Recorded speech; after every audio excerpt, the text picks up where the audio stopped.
안녕하세요. 삼성서울병원 중환자과 정치량입니다. 이번 시간에는 그 혈역학적 모니터링에 대해서 소개시켜 드리겠습니다. 중환자란 특성이 바이탈 사인이 굉장히 불안정하거나 여러 가지 이제 오간 서포트한 장비들을 갖고 있는 경우가 많기 때문에 관련하여서 혈역학적인 어떤 모니터링을 어떤 걸 주의해야 되는지 이런 것들에 대해서 한번 살펴보겠습니다.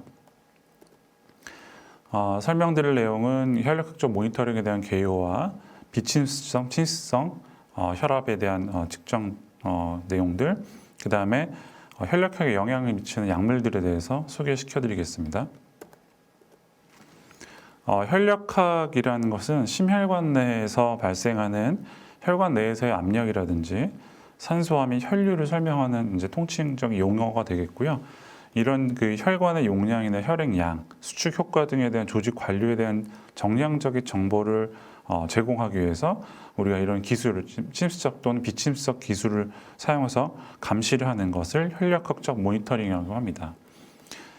중환자실에 있는 환자 감시 장치는 이제 왼쪽에 있는 모니터와 같이 굉장히 다양한 정보를 웨이브와 여러 수치들을 좀 보여주고 있고요. 여기서 하나하나 이제 표현되는 내용을 전부 다 다루기에는 오른쪽 책처럼 교과서로 해도 수백 페이지가 넘는 이런 분량을 보여주기 때문에 오늘은 그 개략적인 소개를 해드린다라고 이해하시면 좋을 것 같습니다. 우리가 이제 비침습적인 것과 침습적인 것, 결국 침습적이라는 것은 어떤 라인이나 카테터가 혈관 내에 거치를 하는 어떤 시술이 필요한 뒤에 볼 수 있는 모니터링 장비가 되겠고요. 비침습적 혈액학적 모니터링은 심박수나 맥박, 의식 상태 또는 피부의 온도, 그 다음에 이제 그 소변량이라든지 맥박으로 인한 산소 포화도 측정 같은 것들이 있을 수 있겠고요. 침습적 혈액학적 모니터링은 중심정맥압이라든지 동맥압, 그다음 폐동맥 카테터를 통해서 웨이브나 여러 가지 압력들을 하는 것을 포함합니다.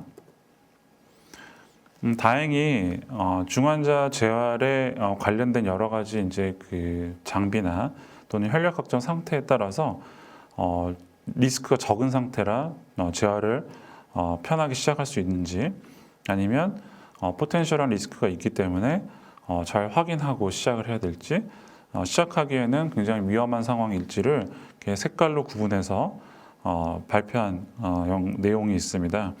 그래서 보시면은 각 혈압과 그 다음에 부정맥 또는 약물들 또는 에크모라든지 여러 장비들에 따라서 인베드 엑서사이즈 또는 아웃 오브 베드 엑서사이즈를 얼마나 주의를 기울여서 해야 되는지에 대한 표시가 되어 있는 발표가 있고요.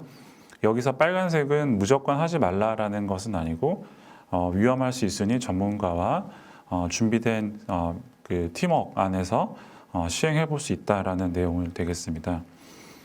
우리가 중환자실 환자에게 있어서 가장 중요한 것이 사실은 산소가 조직에 얼마나 잘 전달되느냐입니다. 그래서 여기에 관련된 것은 심박 출량, 심박 출량을 그 구성하는 것이 결국 그 심구혈의 볼륨과 그 다음에 맥박수가 되겠고요. 거기에 동맥이나 산소 포화도, 그 다음에 혈색소, 이런 수치들이 산소 전달하는데 의미 있는 변수들이 되겠습니다. 이런 산소 전달이 조직으로 안 되는 상황을 쇼크라고 저희가 정의를 하고요. 이 쇼크에는 크게 이제 4가지 타입이 있다. 그 중에 대부분 폐혈증이 많이 동반되는 디스트리뷰티브 샥이 있고요. 그다음 출혈이나 탈수 같은 현상에서 나타날 수 있는 하이포볼레믹 샥, 그 다음에 시민성 쇼크, 그 다음에 대동맥 축삭증이나 또는 폐동맥 색전증 같은 폐쇄성 쇼크, 이렇게 크게 4가지로 구분을 합니다. 그 중에 첫 번째 이제 비침성 동맥 혈압에 대해서 보면요, 우리가 이제 많이 재죠. 이제 커프를 통해서 측정을 하게 되는데 주의할 거는 커프의 길이가 다리나 팔 재는 곳의 환자의 둘레의 80% 이상, 그다음 폭은 40% 이상이 돼야지 너무 작거나 너무 큰 걸로 재는 경우에는 혈압이 너무 높거나 낮게 오류 측정이 되는 경우가 있을 수 있고요. 오실로메트리로 재는 방법이기 때문에 진동이나 어떤 이런 것들이 에러를 일으킬 수 있는 소지가 있다라는 것들을 이해하시면 좋겠습니다. 특히 혈압이 떨어져 있거나 이 쇼크 환자에게 있어서는 침습성 동맥 혈압이 대비 비침습성 동맥 혈압이 차이가 굉장히 큽니다. 그래서 이렇게 아래와 같이 차이가 많이 나는 경우가 있기 때문에 혈압이 낮은 쇼크 환자에게 있어서는 비침습성 동맥 혈압을 신뢰하기가 어렵겠습니다. 다음은 침습성 혈압 모니터링이고요. 그 중에 이제 스완간스 카테터를 통해서 우리가 잴 수 있는 센트럴 베인 프레셔, 그 다음에 라이트 벤트리클에 있는 시스톨릭, 다이스톨릭 프레셔, 그 다음에 결국에는 이제 우리가 웨징을 해서 하는 풀모 아테리 웨지 프레셔 같은 것들을 우리가 구해볼 수 있고요. 다음과 같은 파형으로 보이기 때문에 그 카테터의 팁의 위치가 어디에 있는지를 대략 알 수 있겠습니다. 중심정맥압은 사실은 이제 재활 치료할 때 볼 수 있는 것들은 아니고요. 환자가 안정적인 상태에서 호기 말에 측정하도록 되어 있고요. 이것은 결국 우심실 확장기마 혈압에 측정이 되겠습니다. 특히 환자의 자세나 이 트랜스듀서의 위치가 중요한데요. 네 번째 늑간의 가운데 겨드랑이 선이 만나는 곳에서 플레보스타틱 엑시스라고 하는데요. 이 높이에 맞춰서 재는 것이 정확하겠습니다. 동맥압 같은 경우에는 주로 이제 우리가 레디알 아터리 또는 피모럴 아터리에서 측정하게 되고요. 레디알 아터리 같은 경우에는 우리가 얼라 아터리가 충분히 손에 혈액 공급이 잘 되고 있는지를 확인하는 테스트 뒤에 거치할 수 있겠고요. 이 동맥압은 심장에서 가까운 쪽에서 멀어질수록 혈관의 저항값이 반영이 되기 때문에 훨씬 더 큰 폭의 맥박을 보이게 됩니다. 그래서 우리가 주로 레디알 아터리, 그다음 피모랄, 그다음 도살리스 페디스에서 측정하게 되는데 그곳에 따라서 이렇게 웨이브가 약간씩은 다르게 보일 수 있다. 위치에 따라서. 그다음에 정상의 웨이브 폼이 다음과 같다면 환자에게 들어가 있는 동맥 혈압관에 여러 가지 이제 문제에 따라서는 오버댐프 또는 언더댐프돼서 환자의 혈압이 과하거나 또는 과소평가될 수 있다라는 것들을 알고 있으면 좋으실 것 같습니다. 그래서 우리가 재활 치료를 시작할 때의 모양이나 치료 후에 이렇게 바뀌었다면 라인이 꺾여 있지는 않은지 뭔가 그 안에 기포나 이런 것들이 있어서 플러싱을 해야 되는지 이런 사항을 예측해 볼 수 있겠습니다. 산소 포화도는 우리가 이제 피부에서 펄스 웨이브를 가지고 우리가 이렇게 다음과 같이 측정하는 장비를 뜻하고요. 간혹 이제 치료 중에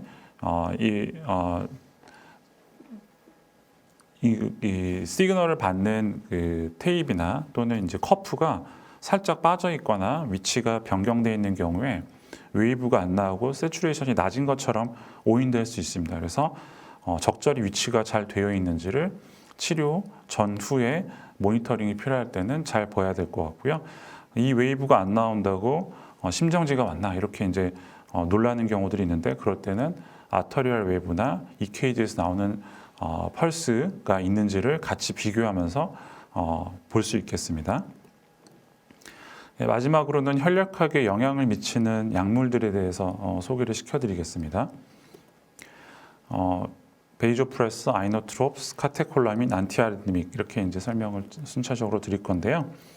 우리가 혈압을 상승시키는 베이조프레스와 심장 수축을 촉진시키는 아이노트롭스 이렇게 구분이 되고 있고요.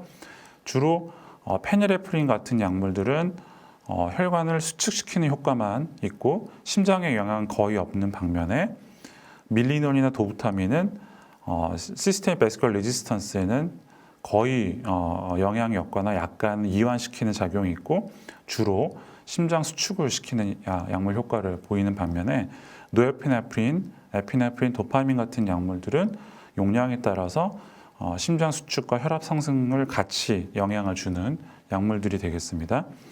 그중에 카테콜라민은 알파, 베타, 도파민성 수용체에 영향을 미쳐서 심근 수축이라든지 전신 혈관 저항을 증가시키는 효과를 같이 나타낼 수 있고요. 도파민은 쇼크나 폐혈증 치료에 쓰이고 주로 이제 심장 수축 수축력 증가를 시키기도 하지만 고용량에서는 혈관 수축의 용량을 보이기도 합니다. 빈맥이 오기도 하기 때문에 하트레이트가 많이 늘어나 있지는 않는지 그런 상태에서 도파민을 사용하고 있는지는 확인할 필요가 있겠고요. 재활 치료를 하기 위해서 우리가 고려할 사항들은 혈압이나 또는 심기능이 떨어져 있는 환자한테 이 약을 쓰고 있기 때문에 관련해서 심박수라든지 혈압을 잘 모니터링하는 것이 중요하겠고 혈압이 떨어져서 생기는 문제들이 오진 않는지 자세 변경할 때 특히 주의하면서 관찰을 할 필요가 있겠습니다. 도부타민은 주로 시민성 쇼크 환자한테 쓰는 카디악 아웃풋을 증가시키는 약물이 되겠고요. 부작용으로는 빈맥이 잘 생기고 또는 혈압이 강화되는 효과도 부작용도 생길 수 있습니다. 마찬가지로 시민성 쇼크나 또는 심장 기능이 약한 떨어져 있는 환자들에게 적용하는 거기 때문에 환자를 움직이기 전에 면밀하게 모니터링하는 것이 중요하고요. 높은 수준의 활동에 대해서는 좀 주의를 할 필요가 있을 것 같습니다. 노에피네프린은 사실은 제일 많이 쓰는 약물이고요, 쇼크에서. 그래서 이 약물은 굉장히 자주 접하게 될 수 있습니다, 중환자실에서. 그래서 부작용으로는 부정맥이라든지 호흡곤란 증세를 일으킬 수 있는데 재활 치료할 때는 이 요구량이 늘어나고 있거나 쇼크에서 아직 호전이 안 된 상황이라고 판단이 되면 사실은 아웃 오브 베드 엑서사이즈는 위험할 상황이 있을 수 있으니 환자의 쇼크 상태가 호전 중이거나 또는 혈압이 안정적인 것일 때 특히 노에피네프린 요구량이 줄어들고 있는 상황에서는 적극적으로 재활 치료를 해볼 수가 있겠습니다. 그래서 그런 것들을 잘 모니터링 해야 될 것 같고요. 그 다음에 노에피네프린이나 베조프레신을 주로 같이 쓰는 경우가 폐혈성 쇼크 환자한테서 있는데 이 2개 이상의 승합제, 혈압 상승제 이런 것들을 쓰고 있는 경우에는 더 주의를 할 필요가 있겠습니다. 나이트로프로사이드는 주로 이제 악성 고혈압, 응급성 고혈압 때 쓰고 있는 약물이기 때문에 심부전이나 관련해서 목표 혈압이 잘 도달이 되어 있는지 그래서 움직일 때 혈압이 너무 높게 되면 위험한 상황인지를 의료진과 확인해서 치료를 시작하는 게 안전할 것 같고요. 기타 항부정맥제, 그다음에 아미오다론 이런 것들이 주로 이제 아미오다론을 항부정맥 중에서 많이 쓰게 되는데요. 당연히 그 맥박수가 너무 빠르거나 심방세동으로 인해서 맥박수가 빨리 오는 경우 또는 심실부정맥이 있는 경우에 쓰는 경우가 많기 때문에 그 부정맥이 안정적으로 컨트롤되고 있는지를 확인하고 나서 재활 치료를 하는 것이 좋겠고 특히 이제 이 약물들은 맥박수를 억눌러 놓는 효과가 있기 때문에 환자가 움직일 때 심박수 상승이 둔화돼서 운동 능력이 상대적으로 저하될 수 있겠다라는 것을 주의할 필요가 있겠습니다. 마찬가지로 딜티아젬은 칼슘 채널 차단제로 주로 심방세동 때 많이 쓰게 되는데요. 부작용은 혈압이 떨어지거나 오히려 반대로 브레디카디아, 섬액이 생길 수 있고 이에 따라서 환자 현기증을 호소할 수 있습니다. 그래서 움직일 때는 마찬가지로 자세 변경할 때 생기는 저혈압이라든지 기립성 저혈압을 잘 모니터링 해야 되겠고요.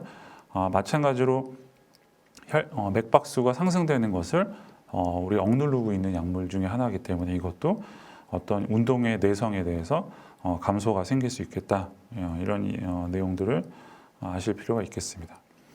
그래서 마지막으로 요약을 하면 중환자실에서의 환자의 모니터링은 굉장히 어려울 수도 있고요. 그래서 여러 다학제적 팀이 같이 이제 팀워크를 통해서 이해하는 게 굉장히 필요하고요. 그래서 재활 치료를 하시는 특히 이제 치료사분들한테서는 이쪽 혈액학적 관련된 이 환자가 갖고 있는 것에 대해서 잘 이해를 하실 필요가 있겠고 공부도 필요하지만 모든 걸 다 이해하기는 어려울 수 있으니 담당 치료하는 의사나 간호사들과 잘 커뮤니케이션해서 뭘 주의할 상황인지를 알고 혈액학적 모니터링을 한두 개 정도는 모니터링 하면서 치료를 하는 습관을 들일 필요가 있겠습니다. 그래서 서로 보완하는 것이 굉장히 중요하고 그런 팀워크가 필수가 되겠고요. 재활 치료 전후 단계에 여러 가지 이제 이벤트들은 혈액학적 이벤트들은 일어날 수 있습니다. 근데 이제 그거를 통해서 뭔가 주춤하거나 움츠려드는 필요는 없을 것 같고요. 그런 환자의 상태와 혈액학적 상태를 잘 기억하고 배우고 다음 치료에는 더 개선할 수 있게 하는 계기가 되면 될 것 같습니다. 이상으로 제 발표를 마무리하겠습니다. 감사합니다.